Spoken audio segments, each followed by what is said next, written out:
จักคุมยังเคลิกอยู่โอ้ทรงผมกันเลยเนาะเป็นอะไรคืออยู่วะคืออยู่เด้อทรงผมนี่เด้อเฮ็ดอย่างคุมอย่างเคลิกอยู่อ๋อเครื่องมาแต่บ้านมีตู้ทอนให้ตายเครื่องมาเอ้าเบิ่งดูคือว่าบ่หลับบ่นอนเมื่อยขี่รถไฟก็ได้แล้วคุมอยู่ระบบเฮ็ดหยังใส่ป้า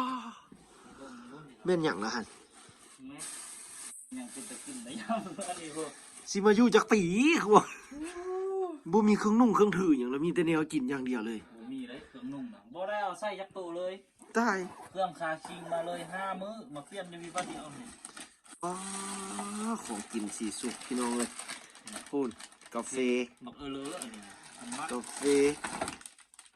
บักเลอบักโน่งบักงานอันนั้นนี่เอาพี่น้องเลยหลังจากที่เขาขี่รถไฟมาจากเมืองอิลากุตมาหาเมืองจูเมนพี่น้องเมืองที่พวกเขาอาศัยอยู่นี้รัสเซียนี่พี่น้องเลยเมืองอิลากุตกาเป็นเมืองที่พวกเขาเดินทางมาจากประเทศไทยพี่น้องเลยจากสนามบินสุวรรณภูมิแล้วก็มาแกะเครื่องเซ็กเครื่องเมืองตัวใดเป็นตาจินบ่เป็นตาได้พี่น้องเลยที่เขาเดินทางมาจากสุวรรณภูมิมาบินตรงมาเลยจากไทยมาหารัสเซียเมืองอิลากุตพี่น้องเลยเมืองอิลากุตหันแล้วเป็นหนาวที่สุดบ่อยแต่มาฮอต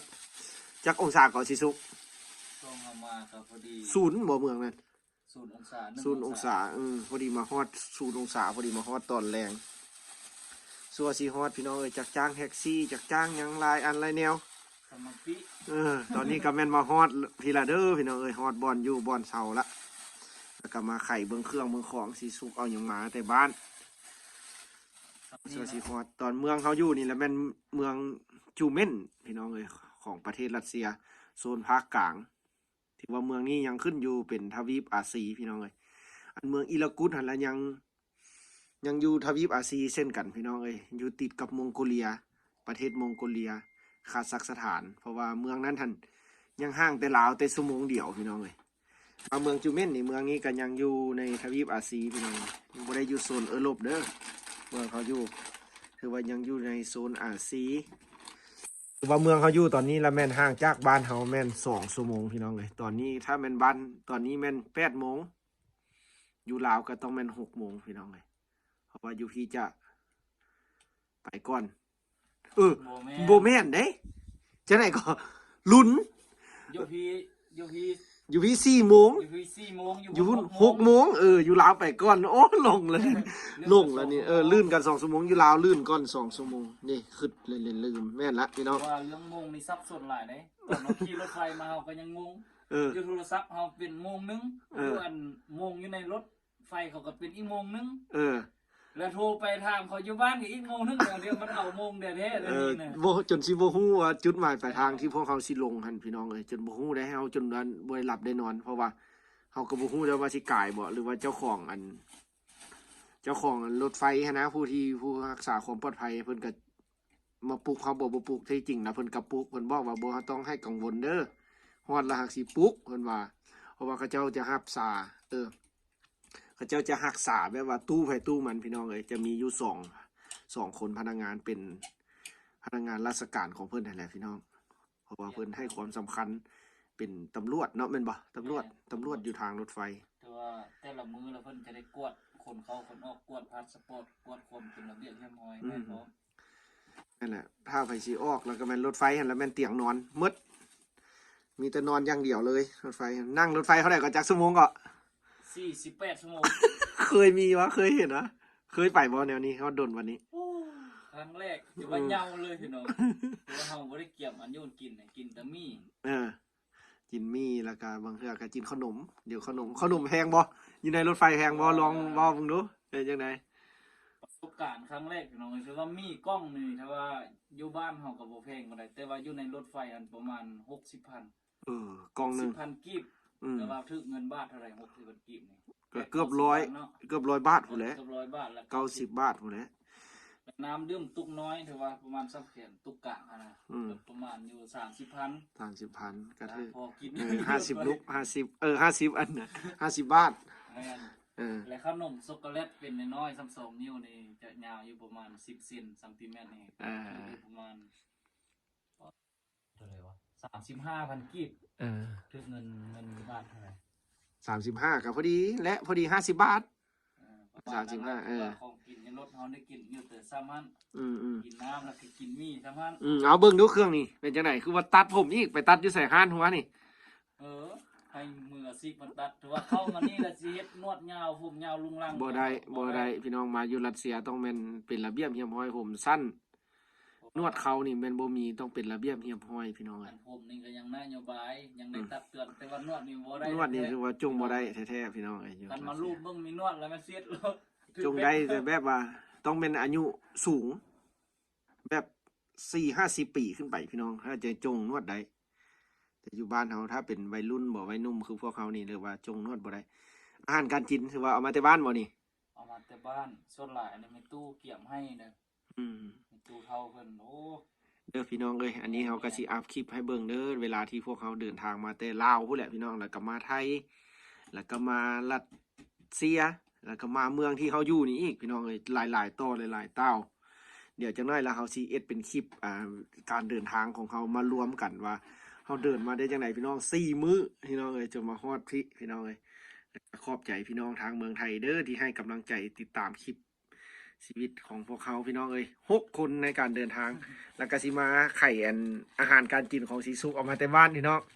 เราได้อย่างมาได้คือบ่เห็นเครื่องนุ่งจักตู่ต้องบอกมาว่าเครื่องนุ่งนี่บ่ได้เอามาเลยเพิ่นจำกัดน้ำหนักเอามาอันนี้มีหยังเอาเช็คดูส่วนหลายนี่เฮามาทางนี้เพิ่นแนะนำรุ่นอ้ายรุ่นหยังเพิ่นมาก่อน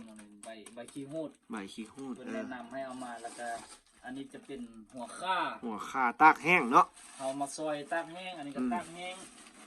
ข่าตากแห้งหัวข่าอันนี้หัวสิงไข่อันนี้ก็ซอยตากแห้งแต่ว่าอันนี้เป็นเจียวเป็นหยังไงพี่น้องมักเผ็ดเพราะว่าอยู่รัสเซียบ่มีได้พี่น้องมักเผ็ดเพิ่นจะบ่กินคนรัสเซียจะย่านอีหลีมักเผ็ดนี่พี่น้องเอ้ยเพิ่นย่านอีหลีเพิ่นบ่กินแท้ๆเลยมาเบิ่งห้องนี้กินอาหารที่แบบห้องนี้เบิ่งอันนี้เป็นเครื่องเทศเครื่องสมุนไพรเครื่องปรุงแต่งอาหารแล้วเบิ่งตัวนี้อันนี้เป็นกาแฟของไทยเอามาต้อนหมูคู่อยู่พี่แหละตอนหมูคู่พี่น้องเอ้ยอันนี้ของไทยเนี่ยดาวกาแฟดาวเนี่ยเอากาแฟลาวสบู่เครื่องไซอันนี้ก็ของไทยแต่งกายพี่น้องเอาเบิ่งสิสุกสิใจให้เบิ่งเด้อพี่น้องเอ้ยอันนี้แมนเส้นอันนี้เขาเอิ้นหยังเหรอเครื่องปรุงเสฉวนเจียวเสฉวนหน้าบางเทื่อหน้ามันแห้งจะแตกหน้าแห้งพี่น้องหนาวได้เด้พี่น้องอยู่รัสเซียหนาวอีหลีบ่ได้เอาหลายดอกเอาแต่อันเดียวพออันนี้มันเฮาอยู่ในเฮือนนี่ถือว่ายังธรรมดาพี่น้องเอ้ยอันนี้เอาใส่แต่บางมือซื่อๆถือว่าอาทิตย์นึงเทื่อนึงก็เอาซ้ำนี้พอปีนึงอันนี้ยังถุงใหญ่ๆอันนี้เบิ่งดูเป็นยาอันนี้นะโอ้ยาจินเกี่ยมมาพร้อมเวลาเจ็บเป็นด็อกเตอร์เพิ่นจังให้พิเศษนี่นะนี่ยานี้ชื่อว่าก็ว่าทุกชนิดแหละพี่น้องเวลาเฮาอยู่พี่ได้เนาะไก่พ่อไก่แม่บ่ฮู้จักหมอของแม่คือว่าแก้ไขเฉพาะสุกเสริญที่ว่าเฮากระทันหันแล้วก็ต้องได้ใส่ยาต้มตุนติดไปก่อนล่ะพอไปหม้อไปยังแล้วค่อยว่ากันเอาอันนี้อากาศมันเปลี่ยนแปลงอย่างนี้เจียวอันนี้ปลาแดกปลาแดกเก่ามาคือว่านี่พี่น้องถ้าผู้ใดที่ว่าเดินทางเพิ่นว่าในกระเป๋าเดินทางเขาจะบ่สามารถเอาเครื่องอยู่ของกินหรือว่าเป็นแนวนี้ได้มาได้พี่น้องถือว่าเอามาได้เด้อเอามาได้พี่น้องเอ้ยไผหลายคนเพิ่นว่าสิเอาเมื่อบ่ได้นะปลาแดกปลาเดืออันนี้ก็เป็นน้ำจิ้มงัวเพิ่นว่าอันบีเอามาได้เด้อพี่น้องเด้อนี่เป็นกะปิถือว่าอยู่ประเทศไทยก็อยู่ประเทศรัสเซียนี่ก็บ่มีพี่น้องซื้ออยู่ไทยอีกได้กะปิไทยปลาแดกบ่มีประเภทบีเป็นอย่างนี้แห้งบ่มีเพียบ่มีพี่น้องอยู่รัสเซียนะแล้วก็เอามีหยังซะอันนี้อันนี้เหล้าขาวเหล้าขาวฟ้าเหล้าขาวยังไงเหล้าขาวเมืองคงป้าอันนี้เอามาต้นลำวงสารวันอีกเราล้าพี่น้องเบิ่งอันนี้คนละเรื่องเด้ออันนี้เขากับสีสุกพี่น้องกะสิอัพคลิปให้เบิ่งพี่น้องเด้อเวลาในการเดินทางมาฮอดแล้วตอนนี้นะปลอดภัยแล้วก็สีสุกก็ไปตัดผมตัดยังบ่ได้เลยสิเป็นจังได๋เข้าบ้านตะลิ้วให้ลิ้วตาตามตลาดคนบ่ได้จุ่มเลยจุ่มผมแม่นพี่น้องเลยเป็นคนใหม่เลยอันนี้เนาะอันนี้อย่างเกียร์อันขาวๆนี่อย่างอันนี้สำลีไว้สำลีมีบ้านมีเทเฮาเล็กๆน้อยๆเฮาก็ ถือว่าเกี่ยมถือว่าเอามาหลายปานนี้นี่ซิอยูนี่จักปีนี่ซิอยูรัสเซียนี่ ฮอดปีของลุงนี่ ซิอยูบ่ฮอดปีเอามาหาประสบการณ์นำกันพี่น้องเอ้ยอยู่รัสเซียพี่นี่อันนี้ก็แม่นอันนี้เป็นเอกสารที่การเดินทางของเฮาติดตัวไว้พี่น้องเอ้ยบ่ให้คาดถือว่าเอกสารที่เฮา ต้องได้มีอยู่ในกระเป๋า มาให้ถูกต้องตามกฎหมายเอามาใส่ก็ได้พี่น้องเอ้ย ถูกต้อง เอาฮับไว้บาดนี้นะพี่น้องเอ้ยแล้วก็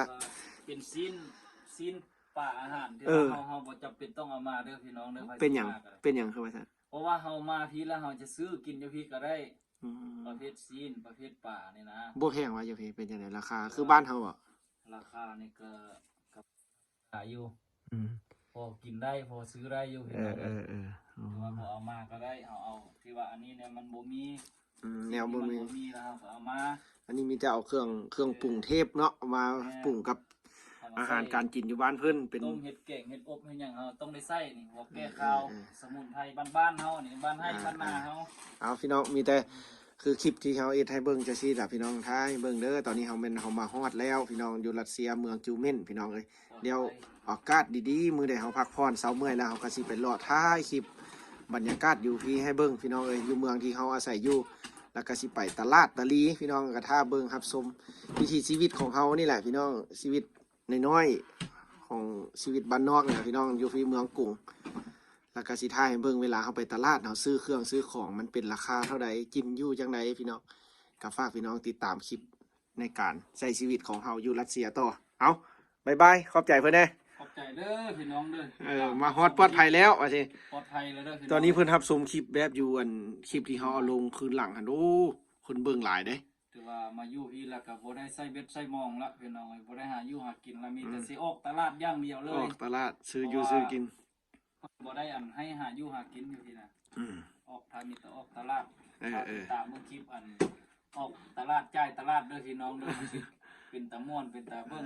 ตื่นเต้นซำใด เบิ่งการใช้ชีวิตเฮาอยู่พี่แหละพี่น้อง แม่น เพราะว่ามีหลายคนพี่น้องเอ้ยอยู่พี่น่ะ คนลาวเฮามีหลายคนได้อยู่พี่ แล้วก็มีคนไทยอีกได้อยู่นี่แม่นบ่ แม่นคนไทยก็ มีคนไทยพี่น้องอยู่เมืองเฮาอยู่มีคนไทยแล้วเพิ่นก็จังน้อยเฮาเพิ่นก็สิมาลิ้นนำเฮาก็สิได้เอาอาหารการกินนี่แหละตอนเพิ่นแม่นบ่ แม่น เพิ่นตอนเพิ่นเมืองไทยเพิ่นก็เอามาต้อนเฮาเด้พี่น้องเอ้ย กินกันเพิ่นก็มาเฮ็ดเวียกมาทำงานหาเงิน เอาขอบใจสำหรับสิสุกอันอัพคลิปให้เบิ่งพี่น้องเอ้ยฮอดแล้วเด้อ